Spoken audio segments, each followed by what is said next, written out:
Hey, what's up with you guys, man? This is my first video and on the new channel, Betting Propaganda. I'm going to be breaking down a few strikeout props that I like. These are definitely parlay worthy. Some of these I would consider locks. You know, there's really no such thing as locks in sports betting, but they're pretty close. So I'm gonna start out with my first play. I'm gonna make this video nice, short, and sweet. Give a little few detailed breakdowns. Now, some of my plays that I will give away, some of the plays that I will give away as far as strikeout bets goes, there's a certain formula that I have, so I might not be able to give them away in full detail, like full breakdowns of why I like this play. Like, not all of my plays are like, oh, this guy has 5+ strikeouts in the last 4 starts, so he's a lock for this. No, it goes based off the matchup and a few minor details that I like here. So as far as the batters whiff percentage, strikeout percentage, pitcher's chase rate, a pitcher's whiff percentage, pitcher's barrel rate. So all that plays a part into why I like certain strikeout bets. But my first play of the day is Spencer Arrighetti, 6+ strikeouts. Now this is a little bit juiced, and he did play. He did face the A's. I think it was about 2 starts ago, and he only had about 5 strikeouts. So that is worth. That is a risky play, but it's the A's, man. These guys strike out at a high clip.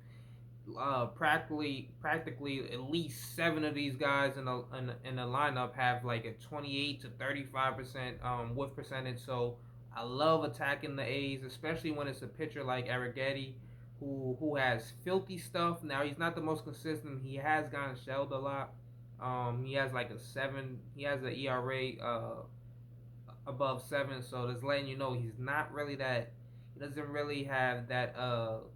He's not really that good of a pitcher, but he does have the stuff to make the play worth it. So he's gotten close to his number plenty of times, and he's won over 5 a few times. So against the A's, I'm gonna take the chance, and I'm gonna believe in it. Now there's juice, so I don't want to call this a lot just because of the juice number. Now if it was something like a -125, -110, this is something I'll practically call a lot um just because of the odds, man, and that plays a big part of it. But this is definitely in my parlay. Spencer Arrighetti over 5.5 strikeouts. The next play I have is J.P. Sears under 3.5. This is from the same game. This is another parlay worthy play. Now Sears, he has good stuff as well.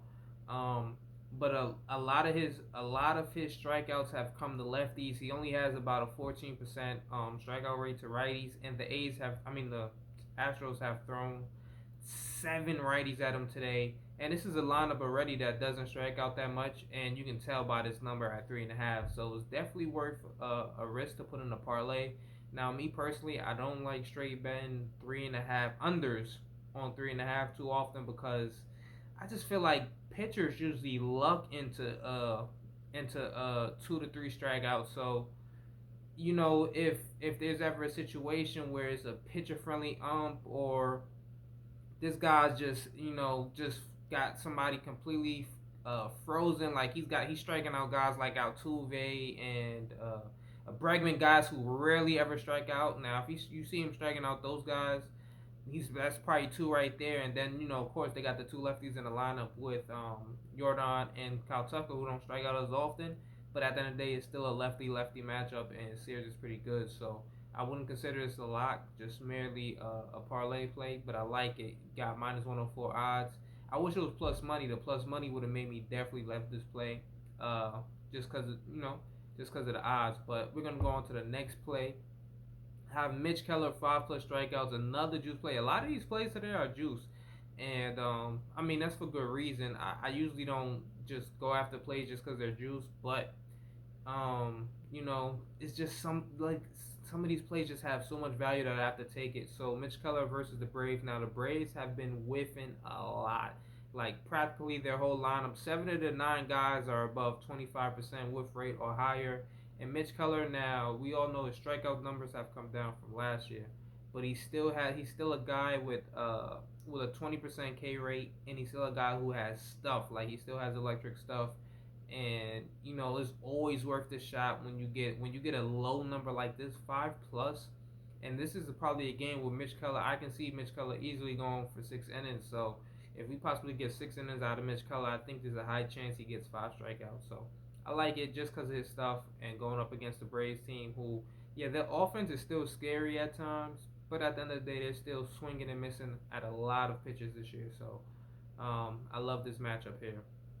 Now the next play, I would consider that a lock. Honestly, Mitch Keller is probably a guy that I think that's a lock for me. I'm straight betting that play. So um, the Spencer Arrighetti, I straight bet it as well. It's a little bit of a risk to it, but I straight betted that. And the Mitch Keller one, that's already another one that's getting straight betted. Now this next play is from the same game as well. Ronaldo Lopez 5+ Ks. Now Ronaldo is having a hell of a bounce back year. He's kind of bounced around from when he was on the White Sox. He started out as a starter, and they moved him to a reliever, and now he's on the Braves, and he's in that starting pitching role again, and the numbers just look really good this year. He has a pretty good whiff rate, and you have to also take into account that he has a pretty low barrel rate, so he's missing bats at a pretty efficient clip this year. And the Pirates, now their lineup isn't strictly just a bunch of strikeout guys. They got probably about 5 or 6 guys who Ks in his lineup today, and I just like the odds, like McCutcheon 30% whiff rate, Brian Reynolds over 25, Nick Gonzalez over 25, O'Neal Cruz. We know he's super high in the whiff rate. He's just chasing, he's chasing Statcast exit velocity number, so he's missing a lot. So it's guys like that that's in the lineup that I would love to take a chance on. And 5 is a number that Ronaldo has reached on the road in 3 of his road starts this year. So I like it. It's juice as well, -162, but I'm still taking it. And then my last but not least play of the day, Nick Pivetta 6+Ks. Nick Pivetta is having a hell of a year too to start this year. He got injured and he's coming back, and he's still putting up pretty darn good numbers, man. The ERA is only 3.4, 3.04. The WHIP is under 1, 0.83. So he just had a couple of bad innings there, but just the K numbers, I'll tell you, these K numbers are elite. 10 in his first start of the year. That was against Seattle, albeit. Then he had 3 versus Oakland, had a down start. 1 versus Atlanta. But then in his first 2 games back from coming off the IL, 8-8 against St. Louis and Tampa Bay. So this Brewer team has a few guys in there that K a lot. This Brewers offense is also scary, but I'm going to take the chance just because Pivetta has been showing consistency to be able to get this high number. He's touched 8 in 3 of his 5 starts this year. So there's definitely a number I like versus the Brewers, and he's at home. So give me Pivetta, and those are my plays I'm running with. I haven't decided fully if I'm gonna straight bet Pivetta, but I'm close to it. So let me know what you guys think. I'm out. Peace.